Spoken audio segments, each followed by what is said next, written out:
mapagpalang araw po sa ating lahat. Ito ang RC Lagalag TV. Mga kalagalag, panibagong araw, panibagong vlog at panibagong adventure na naman ang ating gagawin sa araw na ito.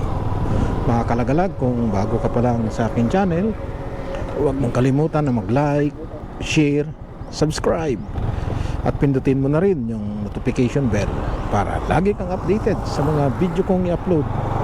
At ngayong araw mga kalagalag, tayo ay muling maglagalag at tayo ay mamamasyal at muling mag-iikot. Ayan.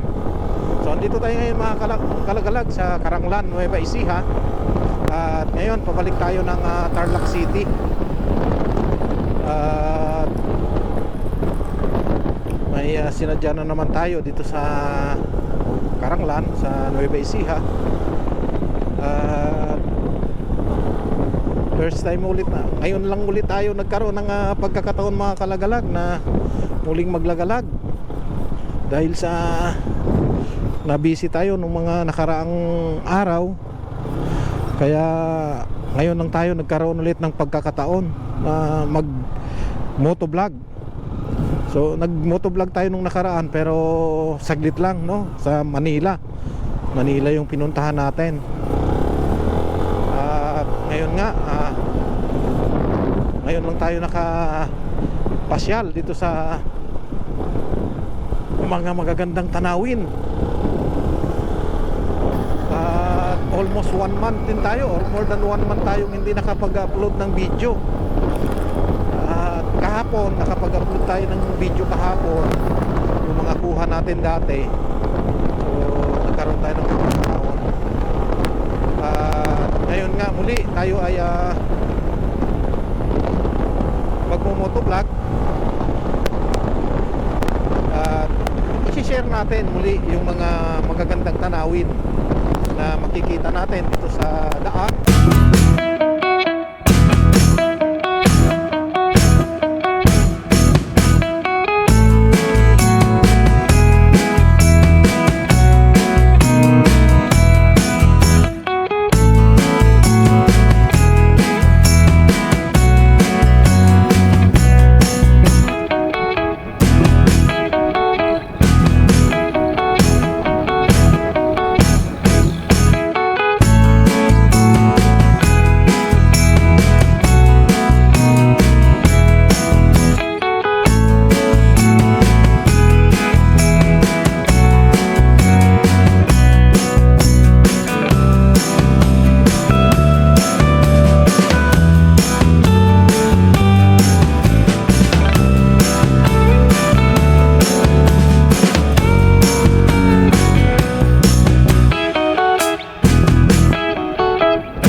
Yung mga bundok na yan, pero nagkaroon ng reforestation, pinagtataniman muli yung mga kabundukan dito sa Caranglan. Kaya ngayon nakikita natin talagang mapuno na muli itong kabundukan ng Nueva Ecija, na dating nakalbo ito, na naubos ng mga nag-illegal logging nung araw. Pero nagkaroon ng project kasi dito sa Nueva Ecija na magkakaroon muli ng reforestation. Kaya nakita natin yung mga puno na muli ng naglalakihan. At yan yung mga nagbibigay ganda dito sa bayan ng Caranglan. Ayan, napakaganda mga kalagalag, oh.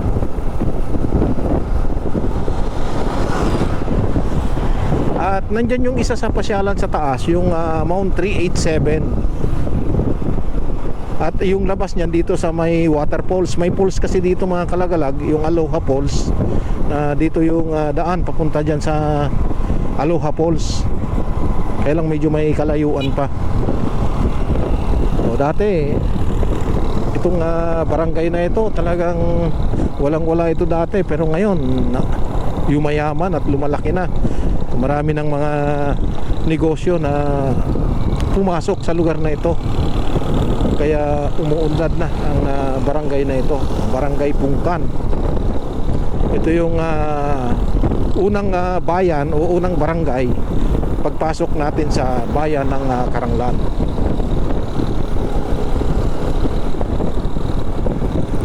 Ito yung kanilang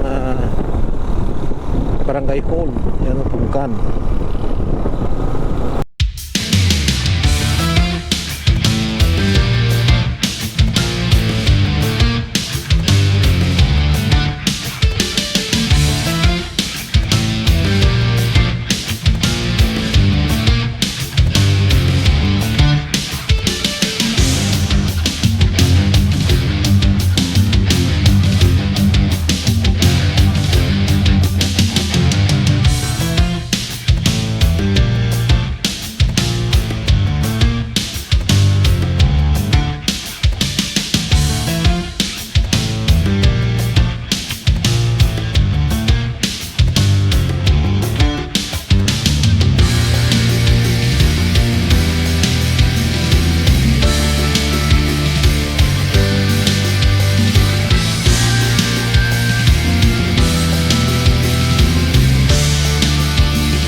San Jose City mga kalagalag, Nueva Ecija. Ayan, kaaga nila naglagay ng mga parol. Talagang Paskong Pasko na dito sa San Jose City. Ayan, so napakaganda yung mga parol nila. Talagang maaga pa lang naglalagay na sila ng mga Christmas deco at nag-aayos, naglilinis. So napakaganda mga kalagalag, lalo na sa gabi ito, dahil napakagandang pailaw nito. Ayan, may mga ilaw siya. Napakaliwanag nito pagka gabi. Kitang kita yung mga parol, naglalakihang parol. Galing, galing talaga ng San Jose City.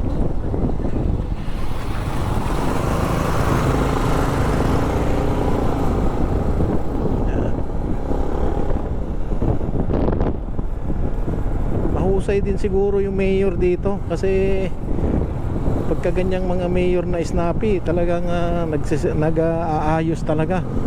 No, hindi talaga nagpapahuli sa mga okasyon na ganito. Oh, lalo na magpapasko na naman.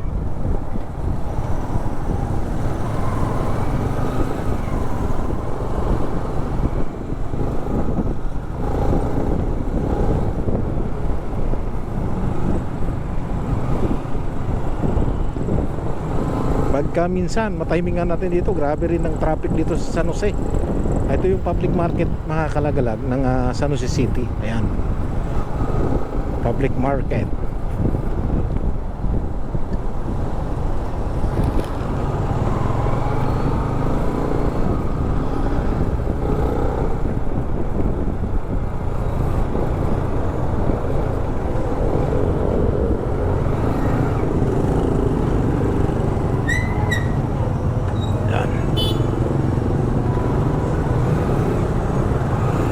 traffic.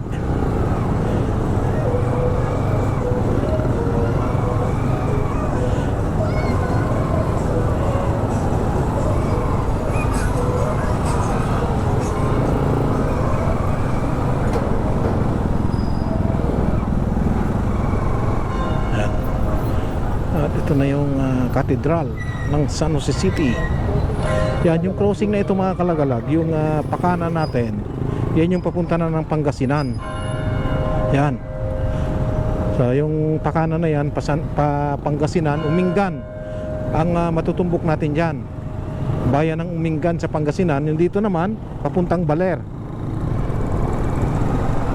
Yan, papuntang Baler ito. Pantabangan, Baler, Aurora. At itong diretso natin, pa Manila ito.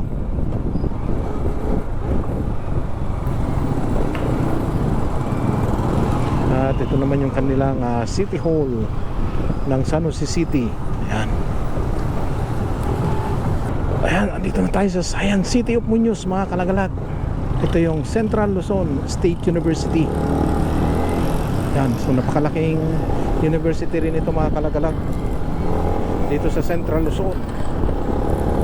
So mix din yung mga estudyante dyan, Luzon, Visayas, Mindanao. Dinarayo ang university na ito. Oh, kita na yung mga akasya dito mga kalagalag. More than hundreds ng kanyan, edad niya. Lalaki. Magit isang lang taon na yan. Bawat puno na yan.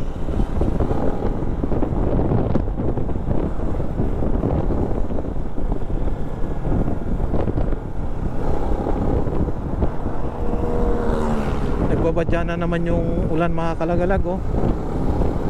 Baka bubuhos na naman. At may parating na naman na bagyo.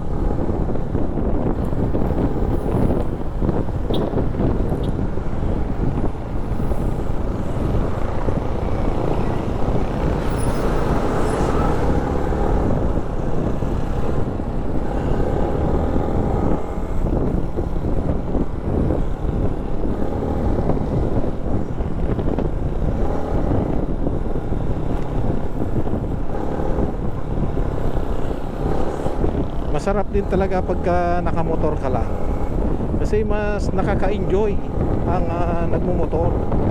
Matipid na sa konsumo, mabilis pa ang biyahe kaysa sa 4 wheels.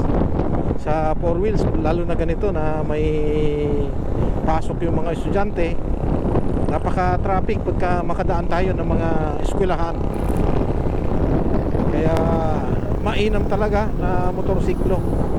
Makakarating ka sa oras na gusto mo, unlike dun sa 4 wheels, no? Laging matraffic kahit sang panig dito ngayon sa ating bansa, kahit saang lugar matraffic. Sabi nila Metro Manila lang ang traffic, hindi, lahat ng lugar.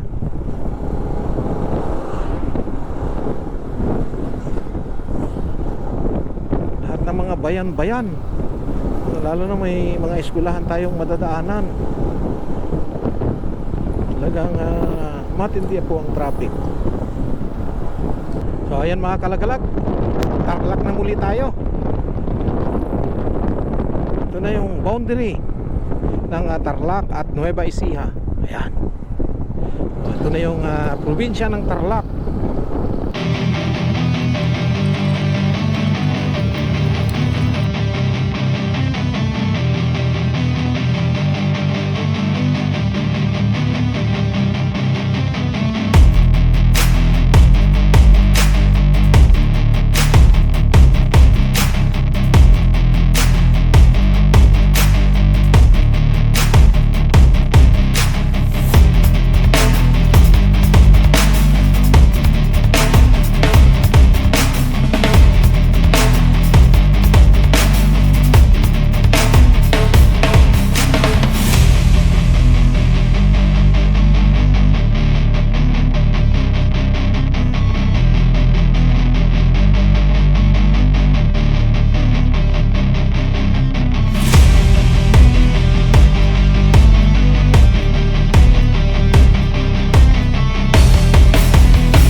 Ayan mga kalagalag, andito na tayo ngayon sa Tarlac City. Ayan, so galing tayo ng bayan ng Karanglan sa Nueva Ecija. At nilakbay nga natin itong mga bayan-bayan ng Nueva Ecija hanggang dito sa Tarlac City. At ngayon, kakapasok lang natin sa syudad ng Tarlac. Nandito tayo ngayon sa kaliwa natin. Ito yung Tarlac City Public Market na nadadaanan natin. At ito naman yung kalsada na ito. Ito yung Aquino Boulevard na kasalukuyang tinatahak natin ngayon. So napakaganda yung lugar na ito mga kalagalag. Pasyalan nyo rin itong Tarlac City at talagang napakaganda na rin yung syudad ng Tarlac ngayon. So dito na rin natin putulin mga kalagalag itong ating pag-vlog. At muli ako ay nagpapasalamat dun sa mga nag-like, nag-share, nag-subscribe sa aking channel. Maraming salamat sa inyo sa inyong walang sawang suporta. God bless at ingat po tayong lahat. Salamat po.